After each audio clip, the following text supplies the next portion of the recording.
Do you have a water wiggler who just won't wiggle anymore? You've changed the battery and still nothing? Well, that means your motor is dead. Today we're going to show you how to change and replace the motor. Well, there it is, your dead water wiggler. Okay, let's get started.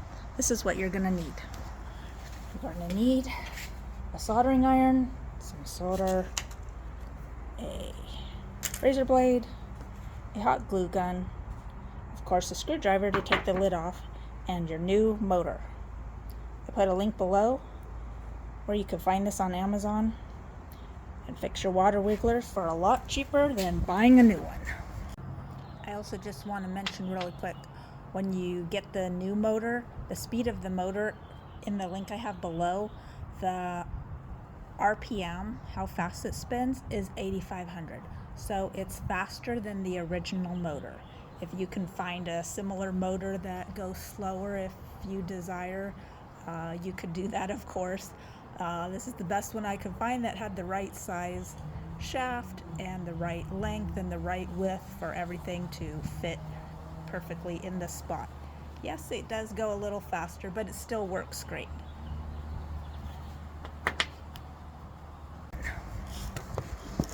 Okay, so just like with your battery, we're going to unscrew the lid and remove the battery.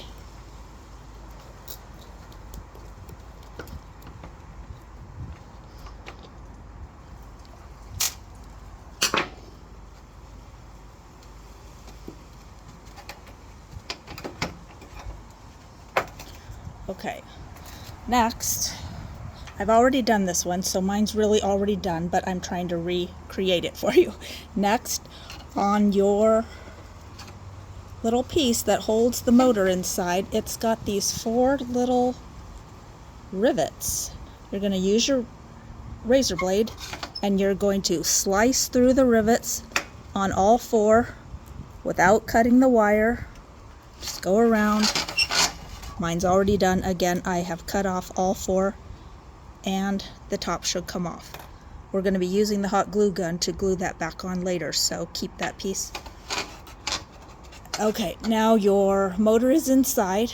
Now you're going to snip off keep the wires on each side that are soldered, but the wires that are attached to the motor inside, you're going to snip those off. Again, with the razor and scissors, whatever you want, your soldering iron if you just want to unsolder it, but you're going to remove the wires while keeping it attached to the side. Next, you're going to pull the bottom piece off. It's just pushed up in there. You just got to give a tug on it.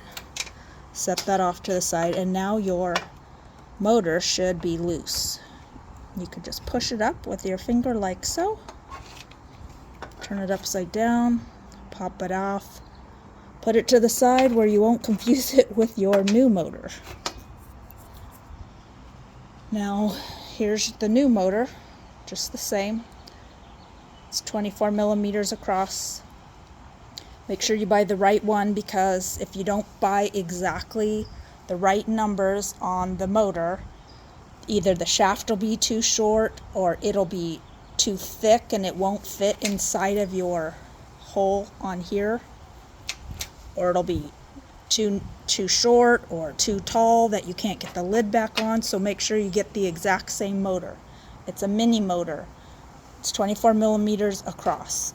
The part number is RF330TA13250. I'll mark it below in the description and put a link to where you can buy it on Amazon.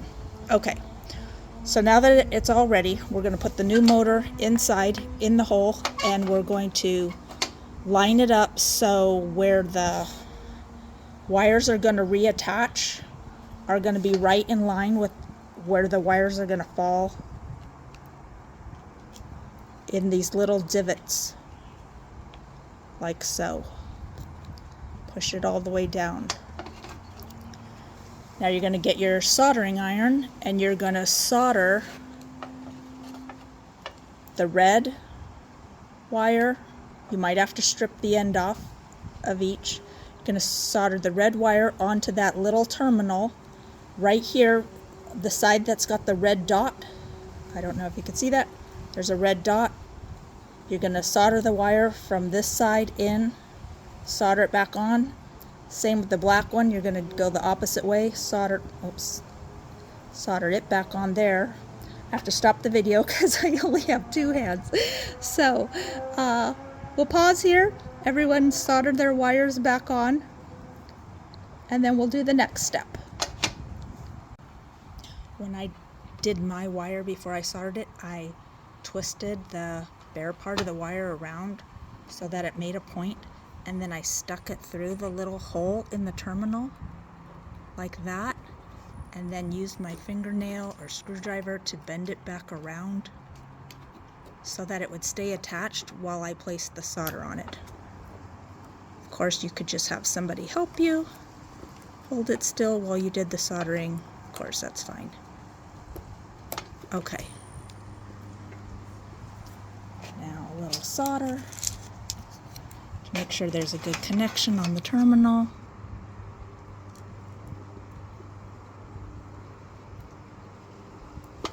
Not a soldering expert, I don't claim to be.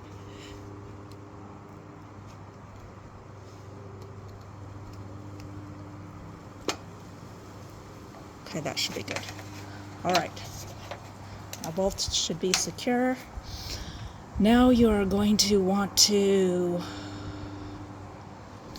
hold your little battery in there like this.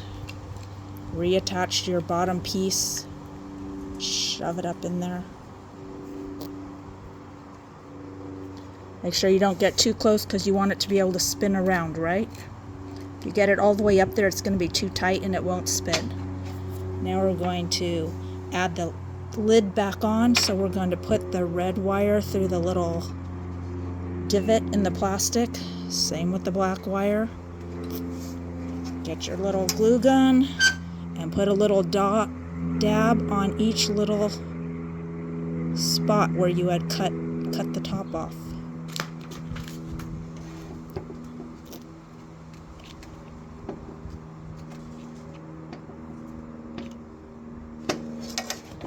And then put your top back on.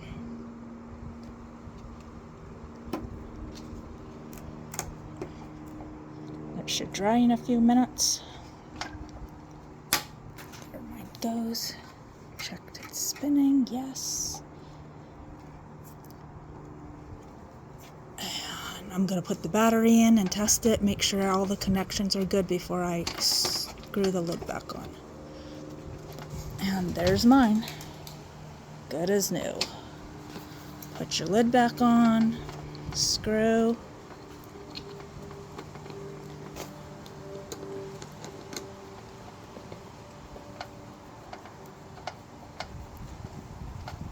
and you are good to go. Tight enough to make sure the water doesn't leak in. There we go. Ta-da! And you're done. Like I said, follow for more, and I'll put the link below to purchase the battery if you can't find one on your own. Thanks for watching.